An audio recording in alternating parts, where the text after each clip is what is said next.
வா மாயா போலாம். இருச்சினு, இந்த கோவில்ல எனக்கு சின்னதா ஒரு வேலை இருக்கு. நீ முன்னாடி போ, நான் ஆட்டோ பிடிச்சிட்டு வந்துடுறேன். போ. அப்படி என்ன வேலை உனக்கு இப்ப? வா மாயா போலாம். இல்ல அந்த வேலையை சீக்கிரம் முடிச்சு நான் வெயிட் பண்றேன். சொன்னா கேளு சீனு, நீ போ, நான் வரேன். சரி சீக்கிரம் வா.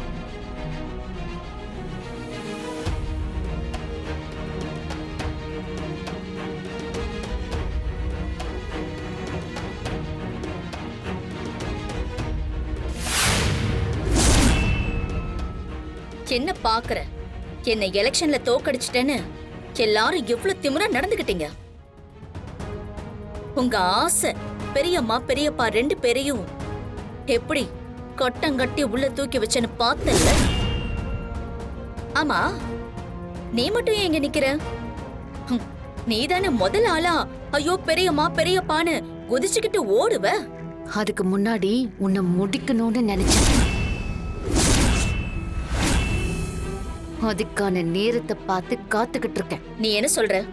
நீ உயிரோடு இருக்கிறதுனால தானே எங்க குடும்பத்தையே வேரோட அழிக்கணும்னு வெறி புடிச்சு திரியிற. நீ எவ்வளவுதான் தொல்லை கொடுத்தாலும் அதெல்லாம் பெருசு படுத்தாம நாங்க எங்க கடமையை செஞ்சு ஒதுங்கி ஒதுங்கி போறோம். ஆனா நீ எல்லாம் மீறி போய்கிட்டு இருக்க. எங்க மேல இருக்கிற வெறியில நீ பண்ண காரியத்தால ஒரு உயிர் போயிடுச்சு. அந்த பழிய தூக்கி எங்க பெரியம்மா பெரியப்பா மேல போட்டு அவங்களையும் உள்ள தள்ளிட்ட. இதெல்லாம் ஏன் நடக்குது? நீ பண்றது எல்லாம் வேடிக்கை பார்த்துக்கிட்டு நாங்க அமைதியா போறதுனால தானே. உன்னையே கொன்னுட்டான். என் குடும்பம் நிம்மதியா இருக்கும்ல. என் குடும்பத்துக்காக உன்னை கொன்னு நான் ஜெயிலுக்கு போக தயாராயிட்டேன். ஏய், என்னடி ஒளர்ற? நான் ஒண்ணு ஒளரல. உன்னை கொல்ல போறது நிஜம்தான்.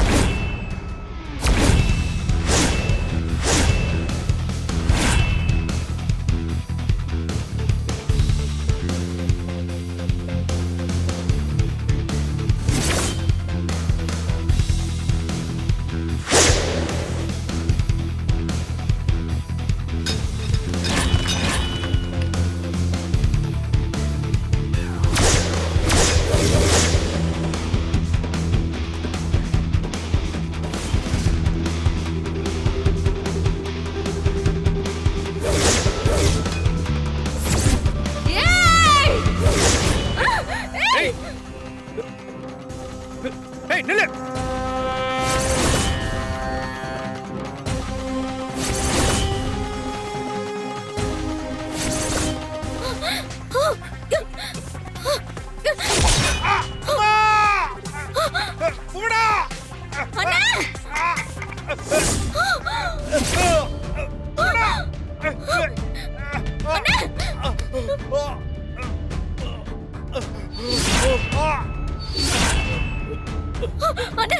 அவளை விட மாட்டோமா? யாராவது வாங்க, யாராவது வாங்க, காப்பாத்துங்க. என்னாச்சு? ஐயோ, என்னாச்சு? புடி பாப்பா, புடி பா. பாத்துக்கோயா, பாத்து.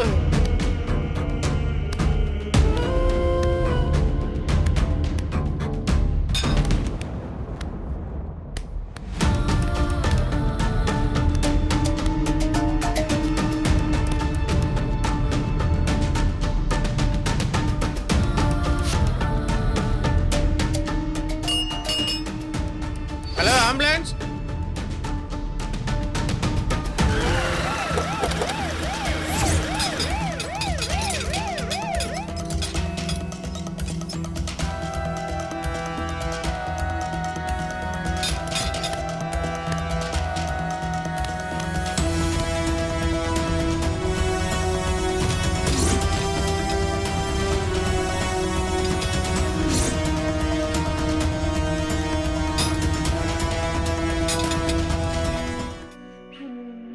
இத்தனை வருஷ தலைவர் வாழ்க்கையிலயும் சரி, தனிப்பட்ட வாழ்க்கையிலயும் சரி, என் புள்ள நேர்மையா தான் வாழ்ந்திருக்கான்.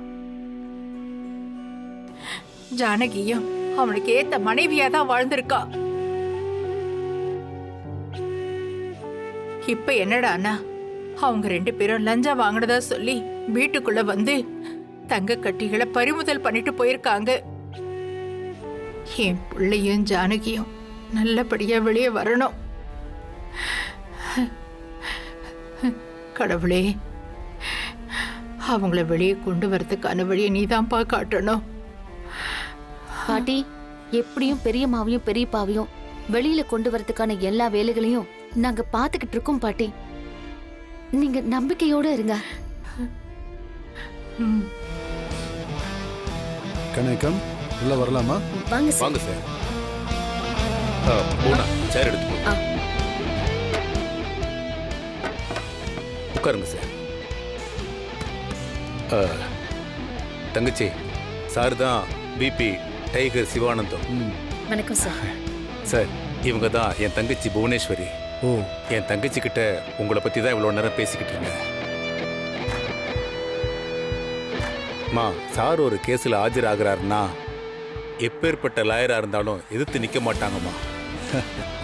ரொம்ப சந்தோஷமா இருக்கு சார். நீங்க இந்த கேஸ்ல ஜெயிக்கணும் சார். அந்த ரகுராம் ஜானகி நிரந்தரமா ஜெயிலுக்குள்ளேயே இருக்கணும். ஏற்கனவே அவங்க வெளியே வர முடியாதபடி நிறைய விஷயங்களை நீங்க பண்ணியிருக்கீங்க. அதனால அவங்க இந்த கேஸ்ல இருந்து கண்டிப்பா வெளியே வர முடியாதபடி நான் பாத்துக்கிறேன். அது மட்டும் இல்ல சார், இந்த கேஸ்ல எதிர்ப்பு வைக்கலாம் பெரிய லாயரா யாருமே ஆஜராக கூடாது. அதுக்கு உண்டான வழி நீங்க தான் சார் பண்ணணும்.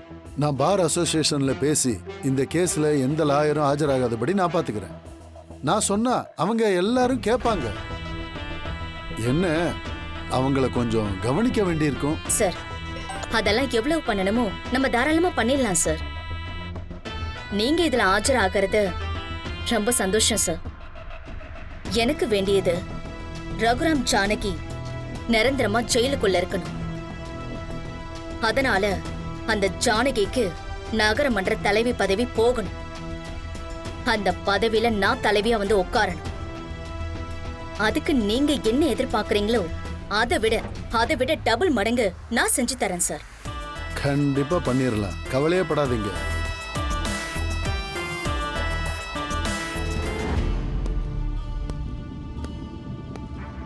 திரு ரகுராம், திருமதி ஜானகி, கான்ட்ராக்டர் முத்துவால் லஞ்சம் கொடுக்கப்பட்டதாக 4 தங்க கட்டிகளை ரகுராம் வீட்டிலிருந்து காவல்துறை கைப்பற்றியுள்ளது. ஆனால் அந்த தங்க கட்டிகள் எப்படி அந்த வீட்டுக்குள் வந்தது என்பது இருவரும் கொடுத்திருக்கும் வாக்குமூலமாகும். நடந்திருக்கிற இந்த சம்பவத்துக்கு பின்னால் மிகப்பெரிய சதி இருப்பதாக தெரிகிறது. இது லஞ்சம் கொடுக்கப்பட்டதாக ஜோடிக்கப்பட்ட வழக்கு தான் யுவரானர். ஆனால் வேண்டிய ஆதாரங்களையும் சாட்சிகளையும் சேகரிப்பதற்காக கால அவகாசம் தேவைப்படுகிறது.